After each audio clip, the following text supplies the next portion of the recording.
10वीं कक्षा विद्यार्थियों को मैं पहले स्वागत करता हूँ। बच्चों, आज एक गद्य पाठ को आज आरंभ करता हूँ। गद्य पाठ का नाम है ईमानदारों के सम्मेलन। पाठ का नाम क्या है? ईमानदारों के सम्मेलन। ईमानदारों के सम्मेलन। यह गद्य पाठ है। इस पाठ में व्यंग्य और हास्य दोनों का सम्मिश्रण इस कथा में हम देख सकते हैं। बहुत ही सुंदर कथा है। हरिशंकर परसाई जी यहाँ कहानी को लिखा है। इस कहानी को आज शुरू करेंगे। बच्चों, पहले किताब खोलिए। इस पाठ के बारे में हम चर्चा करेंगे। पाठ का नाम क्या है? ईमानदारों के सम्मेलन में। पाठ 9। किताब खोलिए।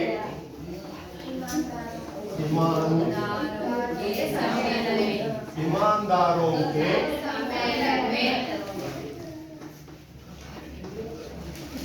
सम्मेलन में। इस कहानी को हरिशंकर परसाई जी ने लिखा है। लेखक का नाम क्या है? हरिशंकर परसाई।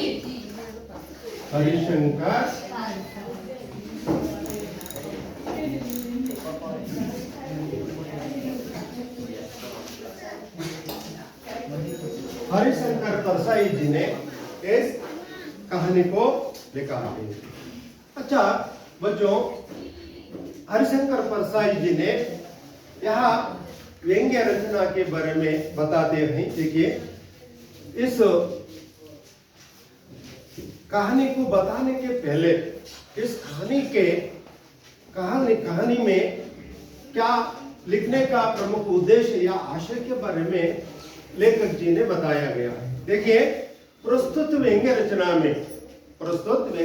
में ईमानदारों के सम्मेलन यहाँ व्यंग्य रचना है। इस व्यंग्य रचना में एक सामाजिक असंगति का और संकेत किया गया है। ಸಮಾಜದಲ್ಲಿ ನಡೆತಕ್ಕಂತ ಒಂದು ಸತ್ಯ ವಿಚಾರಗಳನ್ನ ಅಥವಾ ಆ ಸಮಾಜದಲ್ಲಿ ನಡೆಯುವಂತ ವಿಚಾರವನ್ನ ಇಲ್ಲಿ ಹೇಳೋದಕ್ಕೆ ಮುಂದಾಗಿದ್ದಾರೆ। इनमें हास्य और व्यंग्य का ये सुंदर सम्मिश्रण है। ಇದರಲ್ಲಿ ಹಾಸ್ಯವನ್ನ ನಾವು ನೋಡ್ತೇವೆ ಮತ್ತು ವ್ಯಂಗ್ಯವನ್ನ ಕಾಣ್ತೇವೆ। ಹಾಸ್ಯ ಮತ್ತು ವ್ಯಂಗ್ಯ ಅಂತಕ್ಕಂಥದ್ದು ಎರಡನ್ನೂ ಕೂಡ ನಾವು ನೋಡುವುದಕ್ಕೆ ಸಾಧ್ಯತೆ ಇದೆ। इस रचना के माध्यम से परसाई जी ने ईमानदार सम्मेलन लोगों की बेईमानी का पर्दाफाश किया है। ಈ ಕಥೆಯಲ್ಲಿ ಬಹಳ ಸೊಗಸಾಗಿ ಹೇಳಿದ್ದಾರೆ। ಅಲ್ಲಿರ್ತಕ್ಕಂಥವ್ರು ಎಲ್ಲರೂ ಸಹ ಪ್ರಾಮಾಣಿಕರಿದ್ದಾರೆ, ಆದರೆ ಅವರ ಕೆಲಸಗಳೆಲ್ಲ ಅಪ್ರಾಮಾಣಿಕತೆಯಿಂದ ನಡೀತಕ್ಕಂಥದ್ದು ಅಂತ ಒಂದು ಕಥೆಯನ್ನ ನಿಮ್ಮ ಮುಂದೆ ಪ್ರಸ್ತಾಪವನ್ನು ಮಾಡೋದಕ್ಕೆ ಮುಂದಾಗ್ತದೆ। ತುಂಬಾ ಸೊಗಸಾಗಿರ್ತಕ್ಕಂಥದ್ದು, ತುಂಬಾ ಅತ್ಯಂತ ಸೊಗಸಾಗಿ ಕಥೆಯನ್ನ ಬರೆದಿದ್ದಾರೆ। ನಾವು ಕಥೆಯನ್ನ ಆರಂಭವನ್ನ ಮಾಡೋಣ ಮಕ್ಕಳೇ। ಮೊದಲು ತೆಗಿರಿ, ಕಿತಾಬ್ ಖೋಲಿಯೇ, ಪುಸ್ತಕವನ್ನ ತೆಗಿರಿ। 73ನೇ ಪೇಜಿನಲ್ಲಿ ಈ ಒಂದು ಕಥೆಯನ್ನ ಹೀಗೆ ವಿವರಿಸ್ತಾ ಹೋಗ್ತಿದ್ದಾರೆ। मैंने कतई ऐसा कुछ नहीं किया। कतई का तो होता है कभी भी, में नानु मैंने का तो होता है लेखक जी हरिशंकर परसाई जी बताए ऐसा कुछ नहीं किया। नानु ಈ ರೀತಿಯಾಗಿ ಮಾಡಲ್ಲ, ಆದ್ರೆ जिसने ईमानदार माना जाऊं, ಆದ್ರೆ ನಾವು ಪ್ರಾಮಾಣಿಕ ಅಂತ ಹೇಳಿ ಒಪ್ಕೊಳ್ಳೋದಕ್ಕಲ್ಲ। ಅವರೇ ಹೇಳ್ತಿದ್ದಾರೆ, ಉನ್ನೆ कैसे यहाँ भ्रम हो गया है कि ನನಗೆ ಏನಾದರೂ ಭ್ರಮೆ ಅಥವಾ ಕಲ್ಪನೆಗಳು ಬಂದಿವೆ ಅಂತ ಹೇಳ್ತಿದ್ದಾರೆ। ಮೈ ಇಮಾನ್ದಾರ್ ಹೂ, ನಾನು ಪ್ರಾಮಾಣಿಕ ಅಂತಕ್ಕಂಥದ್ದು ಅಲ್ಲಿರ್ತಕ್ಕಂಥ ಜನರಿಗೆ ಗೊತ್ತಾಗಿದೆ ಅಂತ ಹೇಳ್ತಿದ್ದಾರೆ। ಆಯ್ತಾ, ಮುಜೆ ಪತ್ರ ಮೇ ಲಿಖಾ ಹೈ, ನನಗೆ ಒಂದು ಪತ್ರ ಬಂತು। लेखक जी ईमानदार विचार के बारे में यहाँ पत्र को लिखा है या लेटर में लिखा गया है। ಅವರು ಪ್ರಾಮಾಣಿಕರು ಅನ್ನುವಂತ ಕಾರಣಕ್ಕೋಸ್ಕರ ಲೇಖಕರಿಗೆ ಒಂದು ಪತ್ರ ಏನಾಗಿದೆ ಕೇಳಿದ್ರೆ ಅವರಿಗೆ ಬಂದಿದೆ। ಬಂದ್ಬಿಟ್ಟು ಏನಿದೆ ಕೇಳಿದ್ರೆ ಪತ್ರದಲ್ಲಿ हम लोग इस शहर में एक ईमानदार सम्मेलन कर रहे हैं। पत्र में लिखा है ಹರಿಶಂಕರ್ ಪರ್ಸಾಯಿ ಜಿ ಕೋ, ಆ ಪರ್ಸಾಯಿ ಜಿ ಅವರಿಗೆ ಒಂದು ಪತ್ರದಲ್ಲಿ ಬರೆದಿದ್ದಾರೆ, ನಾವು ಒಂದು ಈ ಶಹರದಲ್ಲಿ ಒಂದು ಸಮ್ಮೇಳನವನ್ನ ಮಾಡ್ತಾ ಇದ್ದೀವಿ। ಏನನ್ನು ಮಾಡ್ತಾ ಇದ್ದೇವೆ? ಸಮ್ಮೇಳನವನ್ನ ಮಾಡ್ತಾ ಇದ್ದೇವೆ. ಹಾಗಾಗಿ ನೀವು मुझे सम्मेलन कर रहे हैं इस शहर में, आप देश के प्रसिद्ध ईमानदार हैं. ನೀವು ಇಡೀ ದೇಶದಲ್ಲಿ ಅಂದ್ರೆ ಭಾರತದಲ್ಲಿ ಬಹಳ ಪ್ರಸಿದ್ಧವಾಗಿರ್ತಕ್ಕಂಥ ಪ್ರಾಮಾಣಿಕರಿದ್ದೀರಾ. ಹಾಗಾಗಿ ನಾವು ನಿಮ್ಮನ್ನ ಈ ಒಂದು ಸಮ್ಮೇಳನಕ್ಕೆ आप देश के प्रसिद्ध ईमानदार हैं. हमारी प्रार्थना है, ನಾನು ನಿಮ್ಮಲ್ಲಿ ಪ್ರಾರ್ಥನೆಯನ್ನ ಮಾಡ್ಕೊಳ್ತಾ ಇದ್ದೇನೆ. लेखक जी को पत्र में लिखा है, हमें आपसे प्रार्थना कर रहे हैं. ನಾನು ನಿಮ್ಮಲ್ಲಿ ಪ್ರಾರ್ಥನೆಯನ್ನ ಮಾಡ್ಕೊಳ್ತಾ ಇದ್ದೇನೆ.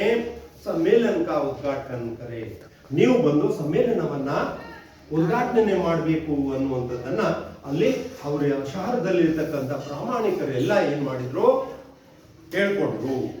ಅದರಿಂದ ಏನಾಯ್ತು ಕೇಳಿದ್ರೆ, हम आपसे आने जाने का पहले दर्जे का किराया देंगे. ನಾವು ನಿಮಗೆ ಫಸ್ಟ್ ಕ್ಲಾಸ್ ನ ರೈಲ್ವೆಯ ಒಂದು ದರ್ಜೆಯ ಒಂದು ಏನಪ್ಪಾ ಅಂತಂದ್ರೆ ಹಣವನ್ನು ಕೂಡ ಕೊಡ್ತೇವೆ, ಅವುಗಳು ಬರಬೇಕು ಅನ್ನುವಂತ ಮಾತುಗಳನ್ನ ಹೇಳಿದ್ರು. ತಥಾ ಆವಾಸ್ ಭೋಜನ ಆದಿಕ ಉತ್ತಮ ವ್ಯವಸ್ಥಾ ಕರೆಂಗೆ, ನಿಮ್ಗೆ ಉತ್ತಮವಾಗಿರ್ತಕ್ಕಂಥ ವ್ಯವಸ್ಥೆಯನ್ನ ಮಾಡ್ತೇವೆ, ಹೋಟೆಲಿನ ವ್ಯವಸ್ಥೆಯನ್ನು ಮಾಡ್ತೇವೆ. ಹಾಗಾಗಿ ತಾವು ಆ ಉದ್ಘಾಟನೆಗೆ ತಾವು ಬರಬೇಕು ಅನ್ನುವಂತ ಮಾತನ್ನ ಹೇಳಿದ್ರು. आपके आगमन से लेखक जी हरिशंकर परसाई जी के ईमानदार सम्मेलन के आगमन से क्या होता है, ईमानदारों ಯಾರು ಪ್ರಾಮಾಣಿಕರಿದ್ದಾರೋ ಅವರಿಗೆ ಮತ್ತು ಉದೀಯಮಾನ ಇಮಾನ್ದಾರೋಂಕು ಯಂಗ್ಸ್ಟರ್ ಆ ಯುವಕರಾಗಿರ್ತಕ್ಕಂತಹ ಪ್ರಾಮಾಣಿಕರಿಗೆ ಏನಾಗ್ತದೆ ಕೇಳಿದ್ರೆ ಬಡಿ ಪ್ರೇರಣಾ ಮಿಲೇಗಿ. ಅಂದ್ರೆ ತಾವು ಅಂದ್ರೆ ಈ ಯಂಗ್ಸ್ಟರ್ ಏನಿದಾರಲ್ಲ ಅವರಿಗೆಲ್ಲ ಪ್ರೇರಣೆಯನ್ನ ಸಿಗ್ತದೆ. ಹಾಗಾಗಿ ತಾವು ಬರಲೇಬೇಕು ಅನ್ನುವಂಥದ್ದನ್ನ ಲೇಖಕ್ ಜಿ ಕೋ ಪತ್ರ ಮೇ ಲಿಖ ಗಯಾ. ಹಾಗಾಗಿ ಲೇಖಕರಿಗೆ ಆ ಪತ್ರದಲ್ಲಿ ಬರೆಸಿದ್ರು.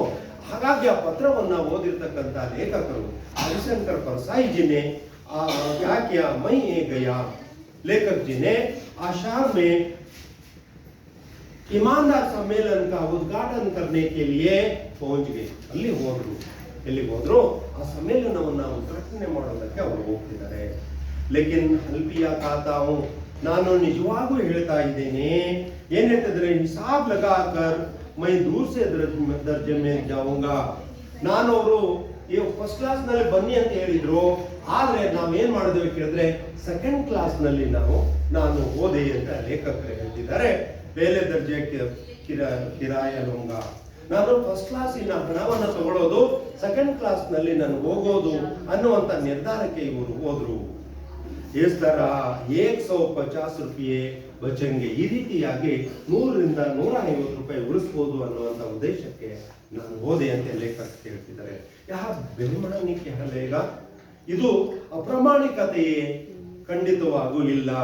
ಪರ್ ಉನ್ ಲೋಗೋ ನೆ ಮುಜೆ ರಾಷ್ಟ್ರೀಯ ಸ್ತರ ಕಾ ಇಮಾನ್ದಾರ್ ಮಾನಾ ಹೈ. ತೋ ನನ್ನನ್ನ ಒಬ್ಬ ರಾಷ್ಟ್ರದ ಒಬ್ಬ ವ್ಯಕ್ತಿಯಾಗಿ ಅವ್ರು ಏನ್ ಮಾಡಿದ್ರು ಕೇಳಿದ್ರೆ ನನ್ನನ್ನ ಕಂಡ್ರು. ಯಾಕೆ ಒಪ್ಕೊಂಡ್ರು ನನಗೆ ಗೊತ್ತಾಗಿಲ್ಲ, ನಾನು ಸೀದಾ ಅಲ್ಲಿ ಹೋದೆ ಅನ್ನುವಂಥದ್ದನ್ನ ಲೇಖಕರು ಹೇಳ್ತಿದ್ದಾರೆ. ಲೇಖಕರು ಆ ಸ್ಟೇಷನ್ಗೆ ಹೋದ ನಂತರದಲ್ಲಿ ಅವರನ್ನ ಹೇಗೆ ಬರಮಾಡ್ಕೊಂಡ್ರು ಅನ್ನುವಂಥದ್ದನ್ನ ನಾವು ನಮ್ಮ ವಿದ್ಯಾರ್ಥಿಗಳ ಮೂಲಕ ಆ ಒಂದು ಹರಿಶಂಕರ ಪರಸಾಯಿಯರನ್ನ ನಾವು ಏನ್ ಮಾಡ್ತೇವೆ ಕೇಳಿದ್ರೆ, ನಾವು ಈಗ ಒಂದು ಆಕ್ಟಿವಿಟಿಯ ಮೂಲಕ ನಾವು ತೋರಿಸ್ಕೊಳ್ತೇವೆ ಅಂತಕ್ಕಂಥದ್ದು.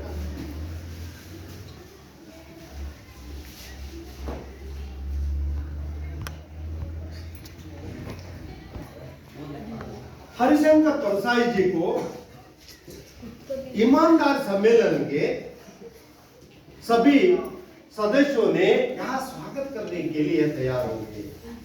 स्टेशन पर मेरा खूब स्वागत हुआ. ಹರಿಶಂಕರ್ ಪರಸಾಯಿ ಜಿ ಅವರು ಹೇಳ್ತಿದ್ದಾರೆ, ನನಗೆ ಸ್ಟೇಷನ್ ನಲ್ಲಿ ಬಹಳ ಸೊಗಸಾಗಿರ್ತಕ್ಕಂಥ ಸ್ವಾಗತವನ್ನ ಬಯಸಿರುವ ಅನ್ನುವಂಥದ್ದನ್ನು ಇದನ್ನ ನಮ್ಮ ವಿದ್ಯಾರ್ಥಿಗಳ ಮೂಲಕ ನಾನು ತೋರಿಸ್ತಾ ಇದ್ದೇನೆ. ನೂತನ ಅನ್ನುವಂಥವ್ರು ಈ ರೀತಿಯಾಗಿ ಏನ್ ಮಾಡ್ತಿದ್ದಾನೆ ಕೇಳಿದ್ರೆ ಬರ್ತಾ ಇದ್ದಾನೆ. ಆವಾಗ ಅವರು ಏನ್ ಮಾಡ್ತಾರೆ ಕೇಳಿದ್ರೆ, ಉಳಿದಿರತಕ್ಕಂಥ ಸದಸ್ಯರು ಅಲ್ಲಿ ಮಾಲೆಗಳನ್ನ ಲಗ್ಭಗ್ 10 ಬಡಿ ಮಾಲಾಯೇ ಫುಲ್ ಮಾಲೆ ಪಾನೆ ಗೈ. ಅಲ್ಲಿ ಎಲ್ಲ ಸದಸ್ಯರು ಏನ್ ಮಾಡಿದ್ರು ಕೇಳಿದ್ರೆ 10 ಮಾಲೆಗಳನ್ನ ಹಾಕಿದ್ರು.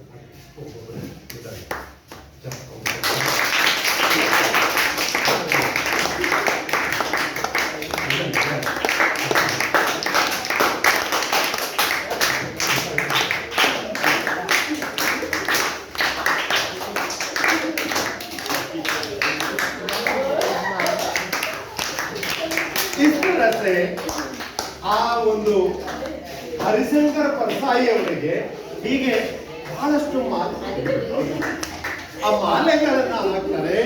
ಮಾಲೆಯನ್ನ ಹಾಕಿದ ಮೇಲೆ ಹರಿಶಂಕರ ಪರಸಾಯಿ ಅವರು ಯೋಚನೆಯನ್ನ ಮಾಡ್ತಿದ್ದಾರೆ. ಲಗ್ಭಗ್ 10 ಬಡಿ ಫೂಲ್ ಮಾಲಾಯೇ ಪಾನ್ ಗೈ. ಸುಮಾರು ಒಂದು 10 ಮಾಲೆಗಳನ್ನ ಈ ರೀತಿಯಾಗಿ ಅವ್ರಿಗೆ ಏನ್ ಮಾಡಿದ್ರು ಅಂತಂದ್ರೆ ಧರಿಸಿದ್ರು. ಹೂವಿನ ಹಾರಗಳನ್ನ ಹಾಕಿದ್ರು. ಲೇಖಕರು ಯೋಚನೆಯನ್ನ ಮಾಡ್ತಿದ್ದಾರೆ. ಪಾನ್ ಗೈ ಸೋಚ, ಅವರು ಯೋಚನೆಯನ್ನ ಮಾಡಿದ್ರು. ಯಾರು? ಹರಿಶಂಕರ್ ಪರಸಾಯಿ. ಹರಿಶಂಕರ್ ಪರಸಾಯಿಜಿ ಅವರು ಏನ್ ಮಾಡಿದ್ರು ಕೇಳಿದ್ರೆ ಈ ರೀತಿಯಾಗಿ ಅವರು ಯೋಚನೆಯನ್ನ ಮಾಡ್ತಾ ಇದ್ದಾರೆ. ಯೋಚನೆಯನ್ನ ಏನ್ ಮಾಡ್ತಿದ್ದಾರೆ ಅಂತ ಕೇಳಿದ್ರೆ ಆಸ್ಪಾಸ್ ಅಕ್ಕ ಪಕ್ಕದಲ್ಲಿ ಯಾರಾದ್ರೂ ಅಕ್ಕಪಕ್ಕದಲ್ಲಿ ಇದ್ರೆ ಮಾಲಿ ಹೋನಾತು, ಯಾರಾದ್ರೂ ಆ ಒಂದು ವ್ಯಕ್ತಿ ಇದ್ದಿದ್ರೆ ನಾನು ಏನ್ ಮಾಡ್ತಿದ್ದೆ ಕೇಳಿದ್ರೆ ಫೂಲ್ ಮಾಲೆಯೇ ಬೇಚಲಾಯ್ತಾ, ಅವರಿಗೆ ಹಾಕಿರ್ತಕ್ಕಂಥ ಈ ಹೂವಿನ ಹಾರವನ್ನ ನಾನು ಮಾರ್ತಾ ಇದ್ದೆ ಅಂತ ಹೇಳಿದ್ರು. ಅಂದ್ರೆ ಅಷ್ಟೊಂದು ಮಾಲೆಗಳನ್ನ ಹಾಕಿ ಅವರಿಗೆ ಸ್ವಾಗತವನ್ನ ವಹಿಸಿದ್ರು. ಯಾರು? हरिशंकर परसाई जी ಅವರಿಗೆ. ಹೀಗೆ हरिशंकर परसाई जी को बहुत ही स्वागत किया और स्वागत विचार को बताया गया.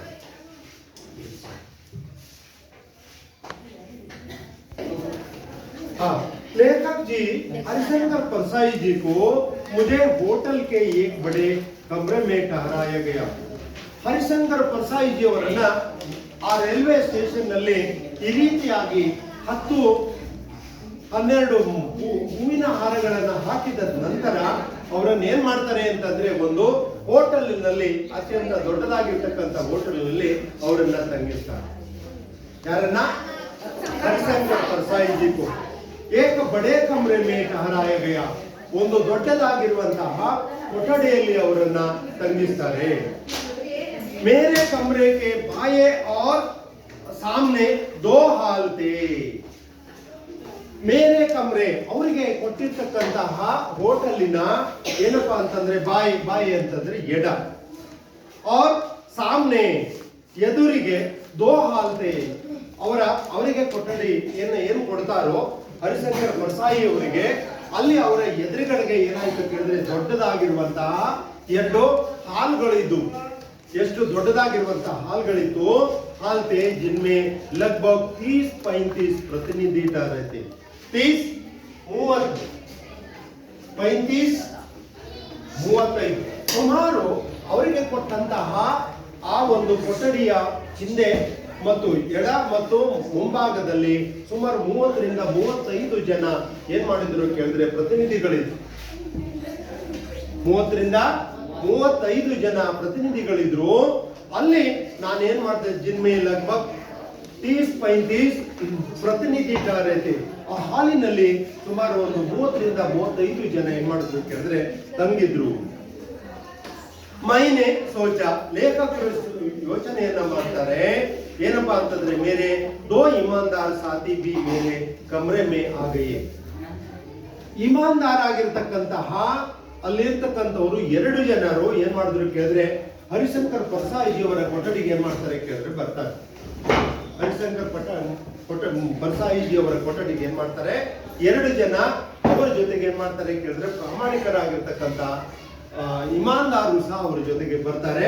ಬಂದ್ಬಿಟ್ಟು ಮೈನೆ ಸೋಚ, ಹರಿಶಂಕರ್ ಪರಸಾಯಿ ಅವರು ಯೋಚನೆಯನ್ನು ಮಾಡ್ತಿದ್ದಾರೆ. ತಾಲ ಲಗಾಯ ಜಾಯೇಗ, ನಾನು ತಾಲ ಲಗಾನ ಕೀಯನ್ನ ಹಾಕ್ಬೇಕು ಅನ್ನುವಂಥದ್ದನ್ನ ಯೋಚನೆಯನ್ನು ಮಾಡಿದ್ರು.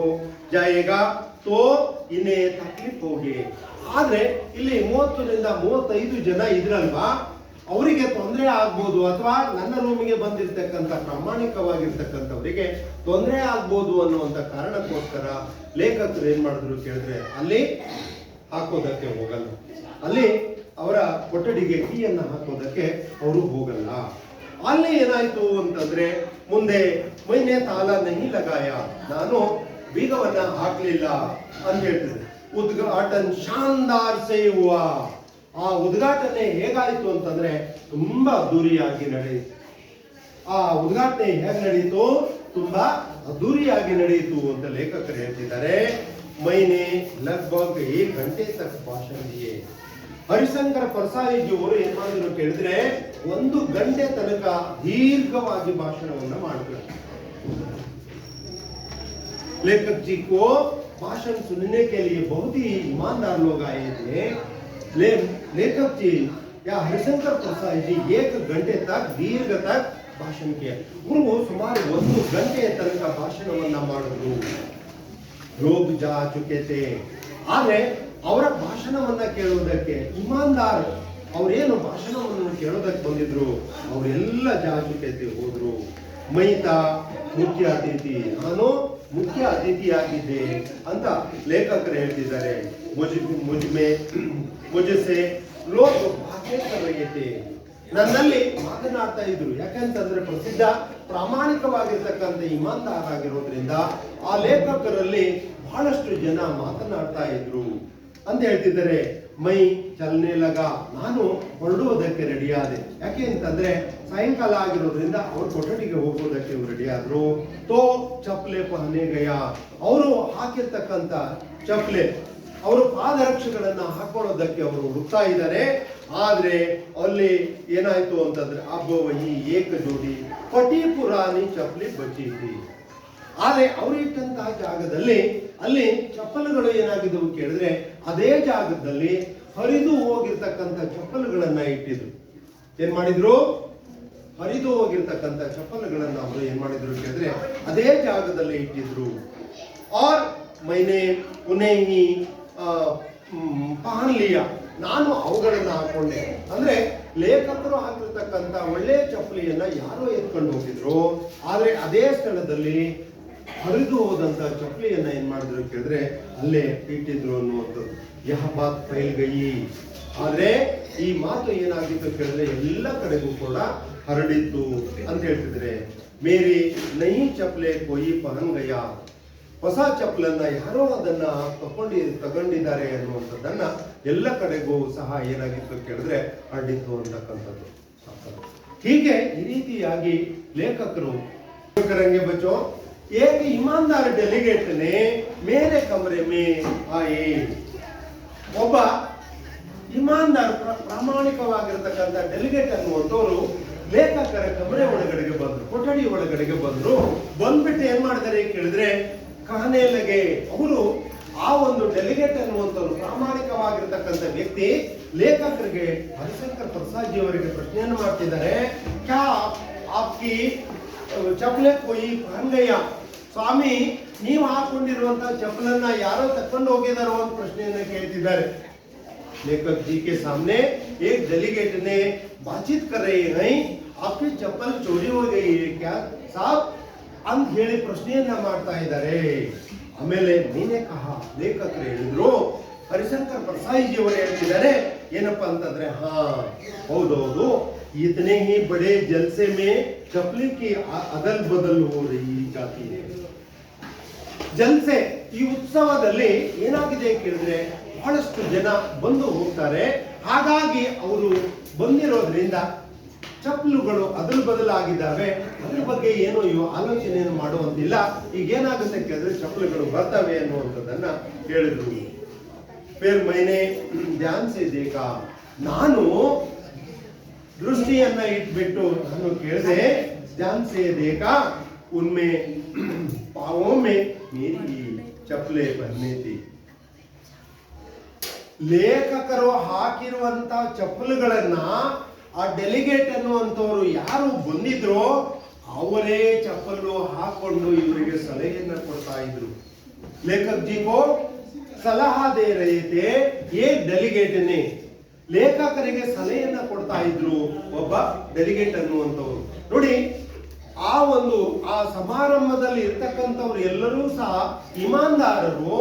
ಆದ್ರೆ ಅಂತ ಇಮಾನ್ದಾರರೇ ಲೇಖಕರ ಚಪ್ಪಲಿಯನ್ನ ತೆಗೆದುಕೊಂಡು ಏನ್ ಮಾಡಿದರೆ ಕೇಳಿದ್ರೆ ಕಳವನ್ನ ಮಾಡಿಕೊಂಡು ಅವರಿಗೆ ಸಲಹೆಯನ್ನ ಕೊಡೋದಕ್ಕೆ ಹೇಳ್ತಾ ಇದ್ದಾರೆ ಅನ್ನುವಂಥದ್ದು. ಆಮೇಲೆ ಬೇರ್ ಮೈನೆ ಧ್ಯಾನ್ ಸೆ ದೇಖಾ, ಲೇಖಕರು ಅದು ದೃಷ್ಟಿಯನ್ನ ಇಟ್ಟು ಯಾರು ಸಲಹೆಯನ್ನು ಕೊಡೋದಕ್ಕೆ ಬಂದಿದ್ರು ಅವರನ್ನ ನೋಡಿದಾಗ ಉನಕೆ ಪಾವೊಮ್ಮೆ ಮೇರಿ ಚಪ್ಪಲಿ ಥಿ, ಪಾವೊಮ್ಮೆ ಪೈರ್ ಮೇ, ಕಾಲಿನಲ್ಲಿ ಅವರ ಪಾದರಕ್ಷೆಗಳು ಆ ವ್ಯಕ್ತಿ ಏನ್ ಮಾಡ್ದ ಕೇಳಿದ್ರೆ ಧರಿಸ್ಕೊಂಡಿದ್ದ. ವಹಬಿ ಮೇರಿ ಚಪ್ಲೆ ದೇಖ್ ರಹಾ ಹೈ. ಅವರು ಲೇಖಕರನ್ನ ನೋಡ್ತಾ ಇದ್ರು. ಅಂದ್ರೆ ಇಲ್ಲಿ ಏನ್ ಆಶ್ಚರ್ಯ ಅಂತಂದ್ರೆ ಹರಿದ ಚಪ್ಪಲಿಗಳನ್ನ ನೀವು ಹಾಕೊಂಡಿದ್ರಿ, ನಿಮ್ಮ ಹೊಸದಾಗಿರುವಂತ ಚಪ್ಪಲಿಯನ್ನ ನಾನು ಹಾಕೊಂಡಿದ್ದೀನಿ ಅಂತ ಹೇಳಿ ಆ ಡೆಲಿಗೇಟ್ ಅನ್ನು ಒಂದು ಖುಷಿಯಿಂದ ನೋಡ್ತಾ ಇದ್ರು. ವೇ ಬಹುತ್ ಕರ್ಕೆ ಉಸ್ಕಿ ಹೋಗಿ ಹೀಗೆ ಈ ರೀತಿಯಾಗಿ ಬಹಳಷ್ಟು ಏನಾಯಿತು ಕೇಳಿದ್ರೆ ಇವರಿಗೆ ನೋವಾಗ್ತಾ ಇದೆ. ಆದ್ರೆ ಹೇಳ್ಕೊಳ್ಳೋದಲ್ಲ, ಇವರು ಇಮಾನ್ದಾರರು, ಆದ್ರೆ ಇವರು ಮಾಡ್ತಕ್ಕಂಥದ್ದೆಲ್ಲ ಬೇಯಿಮಾನಿ ಅಂತಕ್ಕಂಥದ್ದನ್ನ ನಾವು ಕಾಣ್ತಾ ಇದ್ದೇವೆ. ಪರ್ ಬೇಹಿಚಕ್ ಮುಜೆ ಸಮಜಾನೆ ಲಗೆ. ಆದ್ರೆ ಆ ಡೆಲಿಗೇಟ್ ಅನ್ನುವಂಥವನು ಬಂದಿದ್ನಲ್ಲ, ಲೇಖಕರಿಗೆ ಸಲಹೆಯನ್ನ ಕೊಡ್ತಾ ಇದ್ದಾರೆ. ಅವರು ಚಪ್ಪಲಿಗಳನ್ನ ಕಳ್ಕೊಂಡಿದ್ದಾರಲ್ಲ, ಆ ಚಪ್ಪಲಿಯನ್ನ ಕಳ್ಕೊಂಡಿದ್ದಕ್ಕೆ ಇವರು ಸಲಹೆಯನ್ನು ಕೊಟ್ಟಿದ್ದಾರೆ. ಏನಪ್ಪಾ ಅಂತಂದ್ರೆ, ದೇಖಿಯೇ ಸ್ವಾಮಿ, ನೀವು ನೋಡ್ಕೊಳ್ಳಿ, ಚಪ್ಪಲೆ ಏಕ್ ಜಾಗ ನೈ ಉತರ್ನಿ ಚಾಹಿಯೇ. ಸ್ವಾಮಿ, ನೀವು ಚಪ್ಪಲನ್ನ ಒಂದೇ ಸ್ಥಳದಲ್ಲಿ ಬಿಡಬಾರ್ದಾಗಿತ್ತು. ನೋಡಿ, ಇವರು ಚೋರಿಯನ್ನ ಮಾಡ್ತಕ್ಕಂಥವ್ರು ಡೆಲಿಗೇಟ್, ಅವರೇ ಸಲಹೆಗಳನ್ನ ಹೇಳ್ತಾ ಇದ್ದಾರೆ. ನೀವು ಒಂದು ಕಡೆಗೆ ಚಪ್ಪಲಿಯನ್ನ ಇಡಬಾರ್ದಾಗಿತ್ತು. ಏಕ್ ಚಪ್ಪಲಿ ವಹಾ ಉತರಿಯೇ, ಒಂದು ಚಪ್ಪಲನ್ನ ಒಂದ್ ಕಡೆಗೆ ಇಡಬೇಕಾಗಿತ್ತು. ದೂಸರಿ 10 ಫೀಟ್ ದೂರ. ನೀವು ಒಂದು ಚಪ್ಪಲನ್ನ ಇಲ್ಲಿ ಬಿಟ್ರೆ ಇನ್ನೊಂದು ಚಪ್ಪಲನ್ನ ನೀವೇನ್ ಮಾಡ್ಬೇಕು ಕೇಳಿದ್ರೆ 10 ಅಡಿ ದೂರದಲ್ಲಿ ಬಿಡಬೇಕಾಗಿತ್ತು. 10 ಅಡಿ ದೂರದಲ್ಲಿ ಬಿಡಬೇಕಾಗಿತ್ತು. ಹಾಗಾಗಿ 10 ಅಡಿ ದೂರದಲ್ಲಿ ಬಿಟ್ರೆ ನಿಮ್ ಚಪ್ಪಲುಗಳನ್ನ ಯಾರು ಕಟ್ಕೊಂಡು ಹೋಗ್ತಾ ಇರಲಿಲ್ಲ. ಚೋರಿ करने की संभावना नहीं है. यह विचार को ईमानदार डेलीगेट ने सलाह दे रहे हैं. ಆ ಇಮಾನ್ದಾರ್ ಡೆಲಿಗೇಟ್ ಅನ್ನುವಂಥವ್ರು ಲೇಖಕರಿಗೆ ಸಲಹೆಯನ್ನ ಕೊಡ್ತಾ ಇದ್ದ ಅನ್ನುವಂಥದ್ದನ್ನ ಹೇಳ್ತಿದ್ದಾರೆ. ಏಕಿ ಜಗ ಜೋಡಿ ಹೋಗಿ ನೀವು ತಪ್ಪು ಮಾಡಿದ್ದೀರಿ, ಒಂದೇ ಸ್ಥಳದಲ್ಲಿ ಆ ಚಪ್ಪಲಿಗಳನ್ನ ಇಟ್ಟಿರೋದ್ರಿಂದ ಒಯ್ಬಿ ಅನ್ಲೇಗ, ಯಾರೋ ಎತ್ಕೊಂಡು ಹೋಗಿದ್ದಾರೆ ಅಂತಂದ್ರು. ಮೈನೆ ಐಸಾ ನಹಿ ಕಿಯಾ ಥಾ. ಸ್ವಾಮಿ, ನಾನು ಈ ರೀತಿಯಾಗಿ ಮಾಡಲ್ಲ. ಹಾಗಾಗಿ ನೋಡಿ, ಇಲ್ಲೂ ಕೂಡ ಅವರ ಅಪ್ರಾಮಾಣಿಕತೆಯನ್ನು ನಾವು ಕಾಣ್ತಾ ಇದ್ದೇವೆ. ಒಂದೇ ಕಡೆಗೆ ಚಪ್ಪಲಿಯನ್ನ ಈ ಮನುಷ್ಯ ಬಿಟ್ಟಿದ್ದಾನೆ, ಆದ್ರೆ ಲೇಖಕರಿಗೆ ಹೇಳ್ತಕ್ಕಂಥದ್ದು ಸುಳ್ಳು ಅಂತಕ್ಕಂಥದ್ದು ಗೊತ್ತಾಗ್ತದೆ. ಮೈನೆ ದೇಖ್ ರಹಾ ಥಾ ಮೇರಿ ಹೇ ಚಪ್ಪಲೆ ಪಹನೆ ಅನಿ. ನಾನು ಅವರನ್ನು ನೋಡ್ತಾ ಇದ್ದೆ, ನನ್ನ ಚಪ್ಪಲಿಗಳನ್ನು ಅವರು ಹಾಕೊಂಡಿದ್ರು. ಮುಜೆ ಸಮಜ್ ಮೇ ರಹೇ ಹೇ, ನನಗೆ ಸಲಹೆಯನ್ನ ಕೊಡ್ತಾ ಇದ್ರು ಅನ್ನುವಂಥದ್ದನ್ನು ಹೇಳ್ತಿದ್ದಾರೆ ಲೇಖಕರು. ಮೈನೆ ಕಹ, ನಾನು ಹೇಳ್ತಾ ಇದ್ದೆ, ಕೋಯಿ ಬಾತ್ ನೀ, ಇದಕ್ಕೇನು ವಿಶೇಷ ಇಲ್ಲ. ಏನಪ್ಪಾ ಅಂತಂದ್ರೆ ದೂಸರಿ ಖರೀದ್ ಲೂಂಗಾ, ನಾನು ಎರಡನೇದನ್ನ ಖರೀದಿಯನ್ನು ಮಾಡ್ತಾನೆ. ಹಕ್ಕಿ ಚಪ್ಪಲೆ ನಹಿ ಪಾನ್ ಗಯಿ ಯಹ ಗನಿಮತ್ ಹೈ. ಇದ್ರ ಬಗ್ಗೆ ಚಿಂತೆಯನ್ನ ಮಾಡೋದು ಬೇಡ, ಬಿಡಿ, ನಾನು ಹೊಸ ಚಪ್ಪಲಿಗಳನ್ನ ಖರೀದಿ ಮಾಡ್ತೀನಿ. ಈ ದೊಡ್ಡ ಉತ್ಸವ ಆಗಿರೋದ್ರಿಂದ ಎಲ್ಲೋ ಗಡಿಬಿಡಿ ಆಗಿದೆ, ಹಾಗಾಗಿ ನೀವು ಅದ್ರ ಬಗ್ಗೆ ಆಲೋಚನೆಯನ್ನು ಮಾಡಬೇಡಿ, ಬಿಟ್ಟಾಕಿ ಅನ್ನುವಂಥದ್ದನ್ನು ಲೇಖಕರಿಗೆ ಸಲಹೆಯನ್ನು ಕೊಡ್ತಾರೆ. इस तरह से लेखक जी ने यहाँ ईमानदारों के सम्मेलन में यहाँ विचार को बातचीत कर रहे हैं. अच्छा बच्चों, अब तक यहाँ ईमानदारों के सम्मेलन में आए हुए एक शहर में गए संदर्भ में, यहाँ शहर में शानदार उद्घाटन करने के लिए जाने के संदर्भ में आए हुए यहाँ घटनाओं को बताया गया है. ಅವರು ಹೋಗಿರ್ತಕ್ಕಂಥ ಒಂದು ಉದ್ಘಾಟನೆಯ ಒಂದು ಘಟನೆಯನ್ನ ನಿಮಗೆ ನೆನಪನ್ನ ಮಾಡಿಕೊಳ್ತಾ ಅವರು ಮುಂದೆ ಇನ್ನೂ ಕೆಲವು ಘಟನೆಗಳನ್ನ ಹೇಳ್ತಾ ಹೋಗ್ತಿದ್ದಾರೆ. ಆದ್ರೆ ಇಂದು ನಮಗೆ ಸಮಯದ ಕೊರತೆ ಇರೋದ್ರಿಂದ ನಾವು ಒಂದು ಘಟನೆಯನ್ನು ಮಾತ್ರ ಇನ್ನೇನ್ ಮಾಡಿದೆವು ಕೇಳಿದ್ರೆ ನಮ್ಮ ಮುಂದೆ ಪ್ರಸ್ತಾಪವನ್ನ ಮಾಡಿದ್ದೇವೆ ಅಂತಕ್ಕಂಥದ್ದು. ಅಜ್ಜ ಬಚ್ಚೋ, ಇಸ್ गद्य पाठ की संबंधित अनेक एकवचन, बहुवचन, विलोम शब्द की संबंधित विचार के बारे में हम चर्चा करेंगे. ಈಗ ನಾವು ಇದಕ್ಕೆ ಸಂಬಂಧಪಟ್ಟಂತ ಆಕ್ಟಿವಿಟಿಗಳನ್ನು ನಾವು ನಿಮ್ಮ ಮುಂದೆ ಪ್ರಸ್ತಾಪವನ್ನ ಮಾಡ್ತಾ ಇದ್ದೇನೆ ನಿಮ್ಮ ಮೂಲಕ. अच्छा, शुरू करेंगे.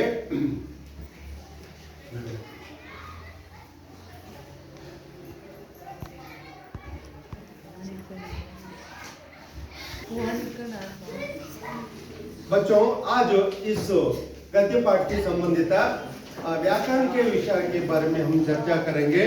पहले एकवचन बहुवचन की संबंधित एक्टिविटी शुरू करेंगे. मैं एक उदाहरण के रूप में बताना चाहता हूँ. एकवचन बहुवचन.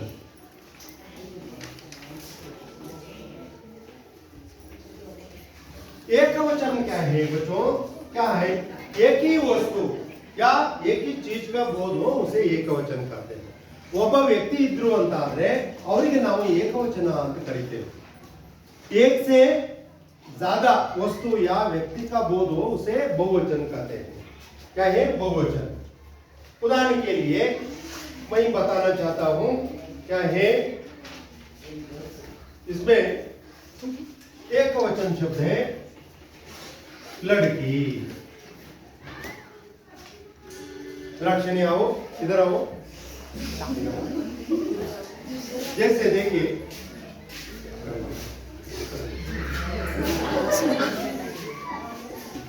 लड़की लड़की ಹುಡುಗಿ, यहाँ ಏಕವಚನ ಶಬ್ದ. ಹುಡುಗಿ ಆಗಿರೋದ್ರಿಂದ ನಾವು ಇಲ್ಲಿ ಒಂದು ಅಥವಾ ವ್ಯಕ್ತಿ ಅಥವಾ ಒಂದು ವಸ್ತುವಿನ ಬೋಧನೆಯನ್ನ ವ್ಯಕ್ತ ಮಾಡಿದ್ರೆ ನಾವು ಏಕವಚನ ಅಂತ ಕರಿತೇವೆ. ಅದನ್ನೇ ನಾವು ಬಹುವಚನ ಹೇಳೋದಾದ್ರೆ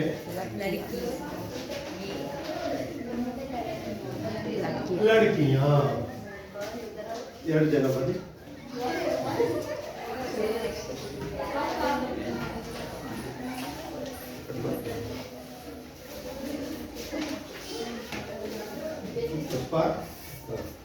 क्या है लड़कियां, ಏಕವಚನ ಲಡ್ಕಿ. ನೋಡಿ, ಒಬ್ಬಳೇ ಇದ್ರೆ ನಾವು ಏಕವಚನ ಲಡ್ಕಿ ಅಂತ ಕರಿತೇವೆ. ಒಂದಕ್ಕಿಂತ ಹೆಚ್ಚು ಅಂದ್ರೆ ಒಂದು ವ್ಯಕ್ತಿಗಳಿಗಿಂತ ಹೆಚ್ಚಿಗೆ ನಾವು ಜನ ಇದ್ರು ಅಥವಾ ವಸ್ತು ಇತ್ತು ಅಂತಂದ್ರೆ ನಾವು ಬಹುವಚನ ಅಂತ ಕರಿತೇವೆ. ಏಕವಚನ उदाहरण के लिए लड़की, बहुवचन लड़कियां. चलो, और उसी प्रकार लड़का,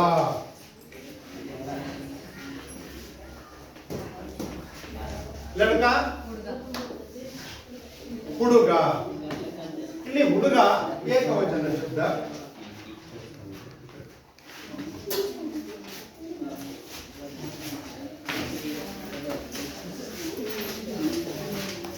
लड़का ಏಕವಚನ, लड़के बहुवचन. लड़का ಹುಡುಗ, लड़के ಹುಡುಗರು, ಏಕವಚನ ಬಹುವಚನ. इस तरह से ಒಂದೇ ವಸ್ತು ಅಥವಾ ಒಬ್ಬನೇ ವ್ಯಕ್ತಿ ಇದ್ರೆ ನಾವು ಏಕವಚನ ಅಂತ ಕರಿತೇವೆ. ಒಂದಕ್ಕಿಂತ ಹೆಚ್ಚಿಗೆ ಇದ್ರೆ, ಉದಾಹರಣೆಗೆ 100 ಇದ್ರೂ ಕೂಡ 1000 ಇದ್ರೂ ಕೂಡ ಅದಕ್ಕೆ ನಾವು ಬಹುವಚನ ಅಂತ ಕರಿತೇವೆ. इसी प्रकार इस पाठ में आए हुए अनेक एकवचन बहुवचन शब्द हैं. इस शब्द को हम एक्टिविटी के रूप में आएंगे. गौरमा, इधर आओ.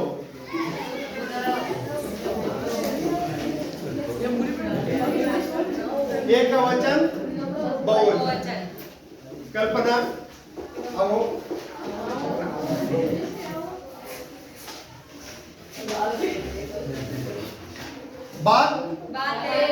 बातें.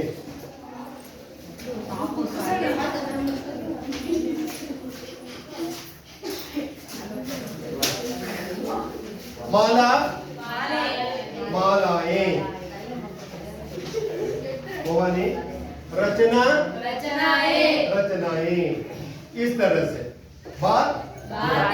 बातें, माला, मालाएं, रचನಾ ರಚನಾಯೇ. ಹೀಗೆ ಈ ರೀತಿಯಾಗಿ ಏಕವಚನ ಬಹುವಚನ ಶಬ್ದಗಳನ್ನ ನಾವು ಈ ರೀತಿಯಾಗಿ ನಾವು ಕಲಿಯುವಂಥದ್ದು. ಚಲೋ, इसी प्रकार अपोजिट वर्ड या विलोम शब्द के बारे में हम चर्चा करेंगे. क्या है विलोम शब्द?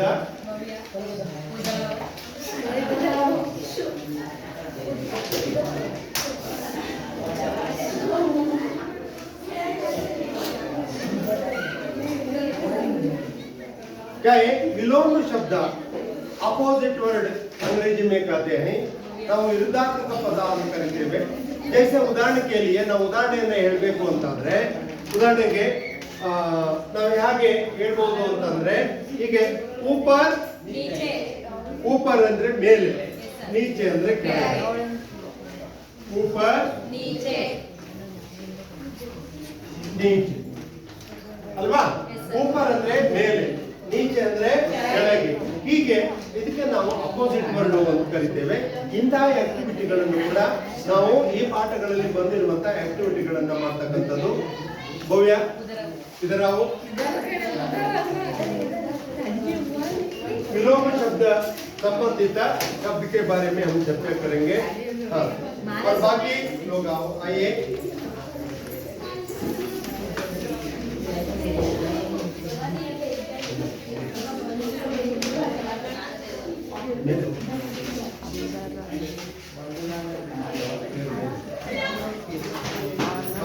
देखिए विलोम शब्द विलोम शब्द की संबंधित प्रश्न है। आना जाना आना का अर्थ क्या है?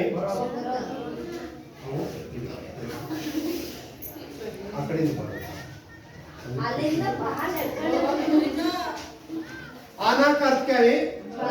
बरोदु। जाना का अर्थ क्या है? होगी। इस तरह इधर आओ। हाँ। आना जाना और अंदर अंदर अंदर ಏನು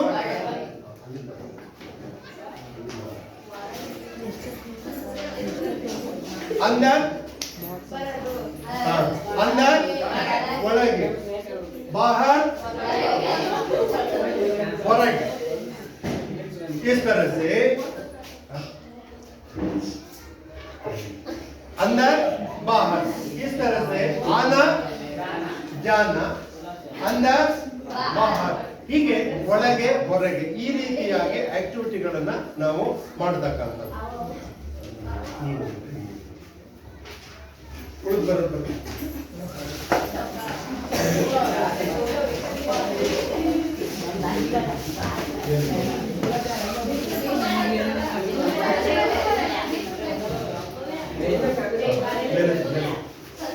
किस तरह से क्या है?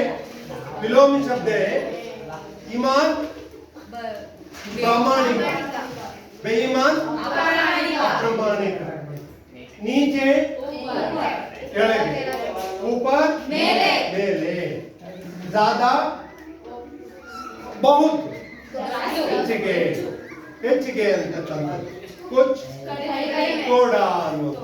ಹೀಗೆ ಈ ರೀತಿಯಾಗಿ ನಾವು ಆಕ್ಟಿವಿಟಿ ಥ್ರೂ ಆಗಿ ನಾವು ಇವುಗಳನ್ನ ಮಾಡ್ತಕ್ಕಂಥದ್ದು. ಹೀಗೆ बच्चों यहाँ अपोजिट वर्ड या विपर्यात शब्द के बारे में हम चर्चा करें।